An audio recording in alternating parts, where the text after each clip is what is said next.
Hey guys, welcome back to the channel. Today I'm here with the legend Michael Go, which is the mind behind box mining. And you have a fantastic Web3 accelerator called Ozaru, which we're going to talk about it. But before, most important thing, how are you doing today? Amazing, amazing. Thank you for inviting me. I'm feeling really, really excited, Ashley. Fantastic Bitcoin stories. So why don't you share with us how everything started? So it actually started in 2012. I'm a very big gamer, and I had all these laptops and desktops that were playing video games. I won't tell you why I have many of them, but I was like searching for some way to make money. I have multiple computers, so I wanted to say, okay, can they passively do something that would make money for me? So at that time, I was searching for that kind of concept, and I came across Bitcoin because they said, hey, why don't you mine Bitcoin? Right. And at that time, mining Bitcoin could be done with your graphics card. So that was why, these are gaming computers. I can mine Bitcoin. So I just download the client and I started mining Bitcoin. And at that time, this is like 2012, early 2012, Bitcoin was worth just $10, right? Just $10. And it sounds stupid now, but I would get like zero point 0.3 Bitcoin a day. And I told that to my friends, and then they're like, "Oh man, you can probably make more money picking up cans on the street." That's how bad it was, right? That's how disrespected I was, right? They're like, just go pick up cans, bro. Why, right? Just go pick up cans on the street. Recycling, it's good for the planet. You're burning electricity. Why do this, right? So, so I did that. I got Bitcoin. I mined Bitcoin, and I made a stupid mistake because I thought I didn't really believe in it. It was just like something to use my computers for. I didn't really believe in the vision. I was just like, just a miner, right?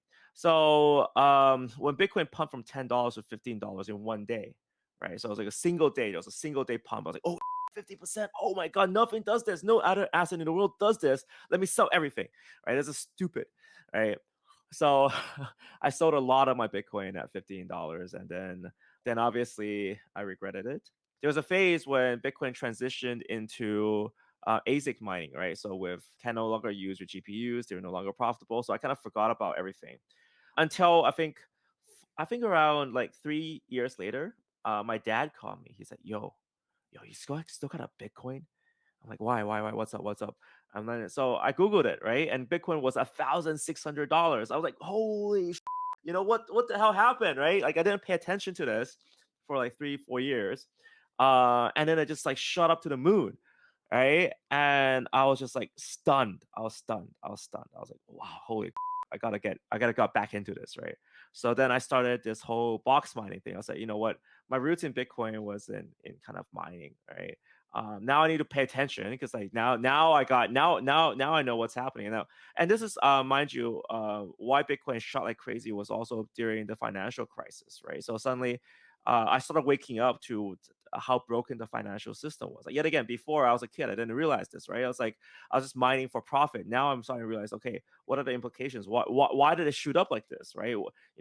I literally saw an asset go from $10 to $1,600. What's the reason? So I started looking into the reason behind this. Then I started, going back into these mining routes, and that time can mine Ethereum. Then, so same idea, right? GPUs at computers, mining Ethereum. Started the whole channel box mining as just a way to for myself just to learn as well, just create content, learn together with the community, and then it's just like the whole channel just blew up. It was like, holy people are watching this content, people are excited for this, and then people kept asking me questions of like, look into this, look into that, what do you think of this? And then obviously at that time I didn't know everything, right? I wasn't a guru of everything, but the community really helped me learn everything.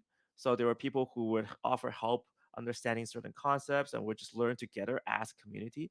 So that's how kind of box mining formed. It formed from mining roots, but then it grew as everyone started asking different questions. They were getting excited. We were all super excited. So we started learning more and more. And then as a community, we started getting really deep into different types of blockchains, how blockchains work, how scaling works. We got into Ethereum, smart contracts, and then of course we got into like decentralized finance and all that jazz. So that's kind of how the origins of box mining, how my story started. Incredible. And by the way, I've been following you forever, ever since basically inception of the channel. And thank you so Thank you, much thank you. for the amazing content you've been creating for the past 7 years. What will be so far, what will be the most important lesson you've learned? Ooh, okay. All right. So the most important lesson is to think different. I know that's Apple's model, but it was quite important for me because before I was very much on a certain path. So academically, I did all right, and I just followed the academic path. So I was actually when I started mining, I was actually doing my PhD in chemistry. So I was like hardcore doing science. It was something that I kind of liked and something I was kind of good at. And it was just easy for me to progress because like my mom was also a prof and I was just like, okay, maybe this is a path, right? But then I realized that every time I deviated away from the path, I was way more successful. So just like kind of like the Bitcoin thing, right? So I deviated a little bit from the path.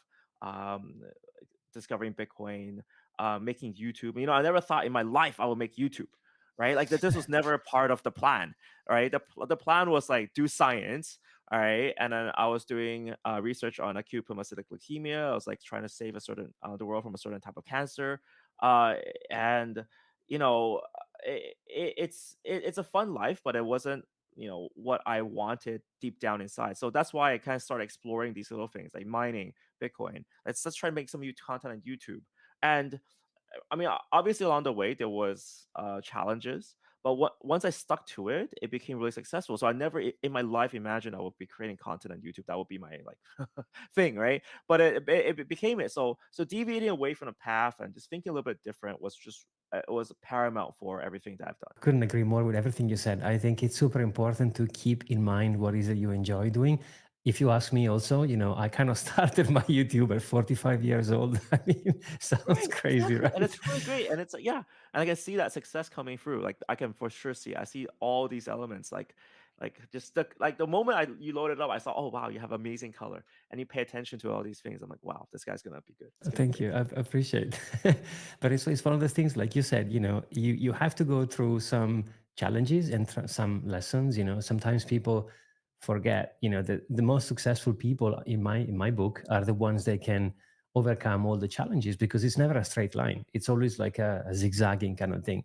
And like you said, it's Never. easy to sleepwalk into your comfort zone. Like I had a job for 30 years. I've been really good at it. I've done it for so long. I love my job, but there was something missing. There was like something missing. And then when I kind of discovered the overall blockchain, I completely lost it because for me the main thing is the digital ownership, the fact that I can truly own something. What is that made you fell in love with Bitcoin so much?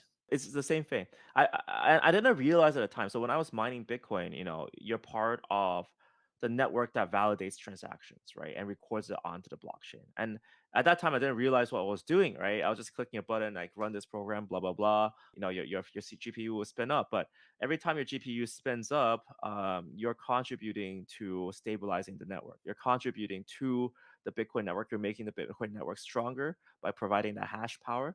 You're also being part of taking transactions and putting them onto a blockchain. And that's such a powerful concept. And I didn't realize at the time. Because if you think about it, right, when you're a customer of the bank, you're just a customer.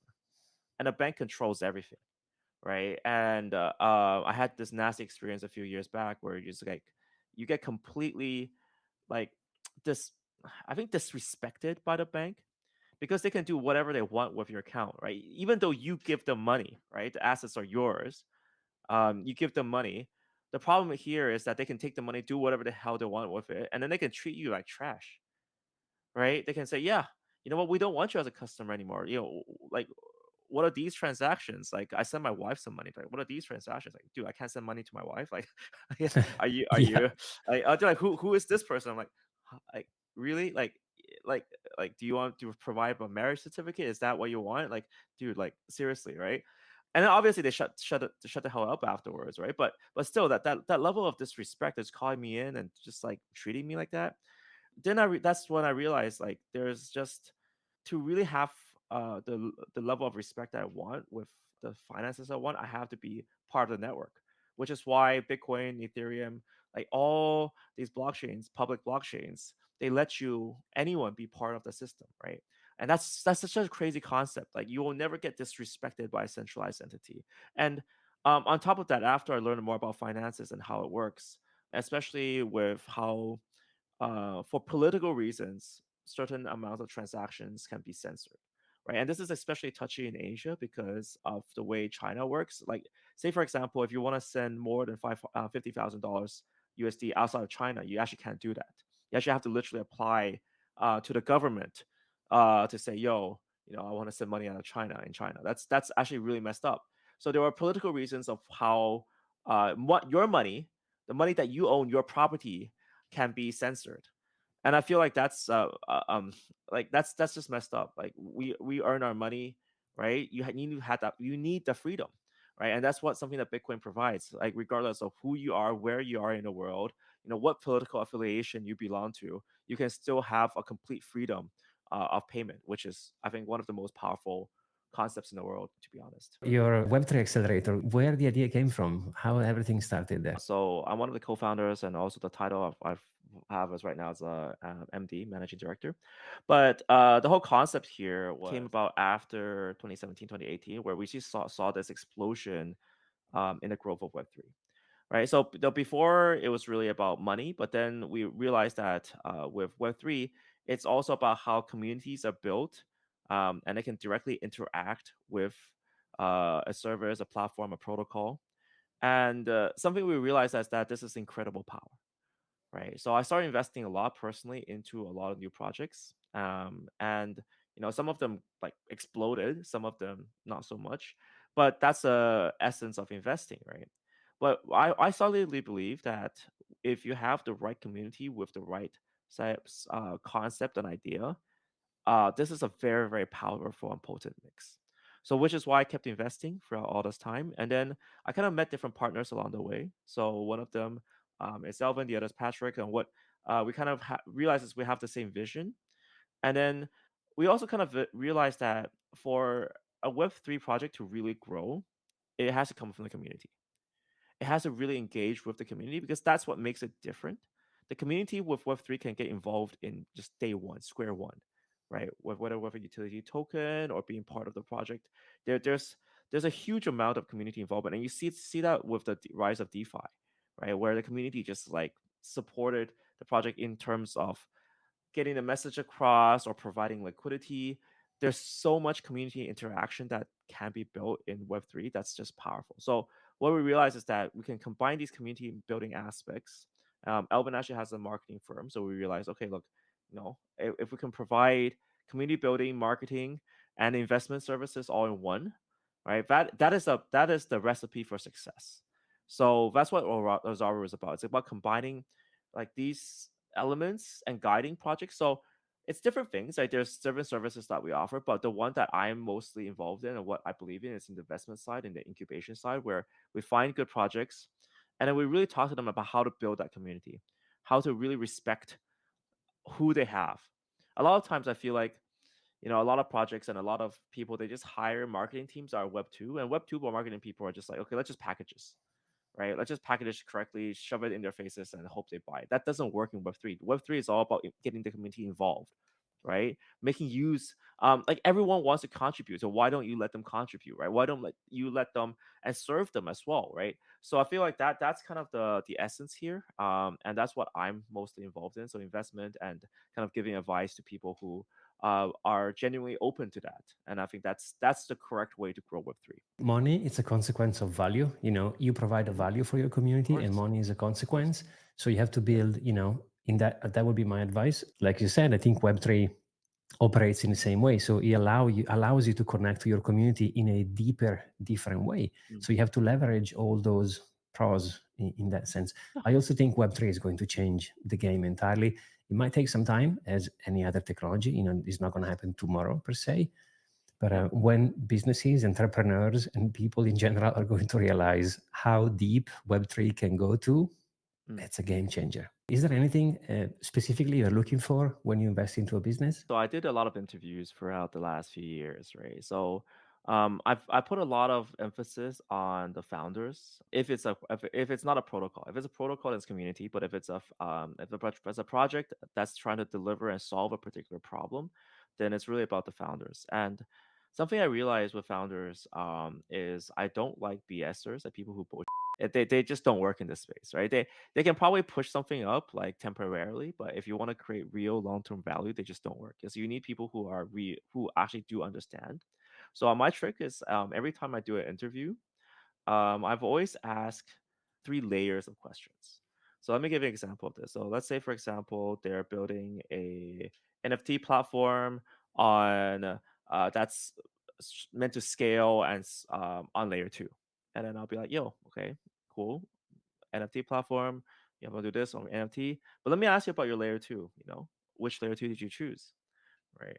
And then say something, and then I'll be like, okay, why in particular did you choose that particular scaling solution? Were there particular features, advantages, disadvantages?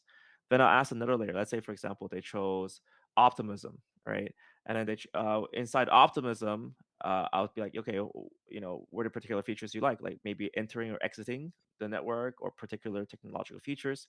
And this is type of dive that I'll guide them towards something, and I'll ask deeper, and then I'll just want to see at what point do they understand something, right? Most of the time, like if it gets too technical and the CEO is not a technical background person, they'll back off a little bit. But generally speaking, they'll survive three layers of questions, right? And the people who manage to survive at least three layers of question asking, they genuinely have a good understanding of what they're talking about. The people who kind of like just bail on the first layer, they're like, oh yeah, it's like layer two. Aren't they all the same? That's when you know that they don't care, right? They don't care, and it's like, okay, even if they're not a technical CEO, fine, they don't. But I think it's also quite important for a CEO to just have a general idea of where the technology is and what they're choosing and why they're going that certain direction. They should always be in communication with the CTO as well. So I do expect people to know their stuff. Okay, so that's kind of the summary. So a actual validation that they know their stuff. And if they know their stuff, they're much more likely to deliver on a good product because they actually understand the elements of success and what they're building rather than just pure BSing on something. I love that. I've done a million of interviews myself in both ways. So I've been the interviewer and I've been the interviewee. I don't even know how you say, but I've been both sides, let's Hmm. say. Hmm. And one of the things that people fail to realize is when you go to an interview, you're selling yourself, like you are the Hmm. product, right? So Yes. you have to make it interesting for the other person to buy into you, right? Yeah. And most of the time, those interviews have been designed to put the candidate under pressure to see how he or she or they Yeah. behave under pressure. And Yes. exactly like you said, there are also ways to say, hey, I don't know the answer, but I'm not stopping there. I'm Hmm. just giving my spin, or because at the end of the day, it's going to happen. You will have Yeah. your job, you'll be under pressure, and this is where Hmm. people want to see how you behave when you don't know the Right. answers. What would you say to someone who is just jumping into Bitcoin now in 2023? Oh, that's a good question. Get wrecked early. Because like the problem is like I feel like it's inevitable, right? It's inevitable you're gonna get wrecked somehow, right? So the earlier you get wrecked, the faster you're gonna learn. So I think that's like everyone has a different strategy. There's no right way to invest. Like that's what I found out. Like like why we dish out. This is not financial advice. Blah blah blah blah blah blah. Right? Because everyone invests differently. Some people they like to go into altcoins. Some people like to go main Bitcoin only. Right? The maxis. Right? Some people like to I don't know. They like to play with DeFi tools or NFTs or whatever, right? Everyone's got a different hobby, but the issue here is that we get better by like especially me I get better by learning from a particular mistake. And my first mistake was not understanding Bitcoin, right? Like I said, like I started mining Bitcoin in 2012. I didn't understand. I sold at $15, right? So that was my mistake, right? And once you realize that mistake and that lesson, it makes you a lot stronger. So I know people who succeed, and you ask them like when did they first get wrecked, and they always get wrecked massively somehow, right? And it's always the best experience for them too, because like everything they do after that, they start learning how to do things properly. So I guess the whole point is to get wrecked early. If you want a 100x leverage, do it with $10, right? Doesn't matter, right? Now you learn, right? So I think, yeah, not financial advice, but I think that's My thoughts on that. I love it. You know, there is a meme which has it's like an iceberg where you can only see the tip of the iceberg and Uh-huh, everything uh-huh, uh-huh. underneath you won't see it. Yeah, yeah, yeah, yeah. People only see your successful part, going back to what we said in the beginning, but they miss the entire building of it, right? Yeah, You will invest money in lessons. I mean, people have told me, don't do it. And I'm like, yeah, but I know better. And then you put your face into it and you go, okay, maybe I shouldn't have done it. yeah, But sometimes exactly, it requires you to put your face in the wall. It's the best way probably to learn, at the end of the day. exactly. Yeah, I completely agree. Michael, it's been an absolute pleasure having you on the channel. Thank you so much for being here with us Thank you so today. much. Thank you for inviting me.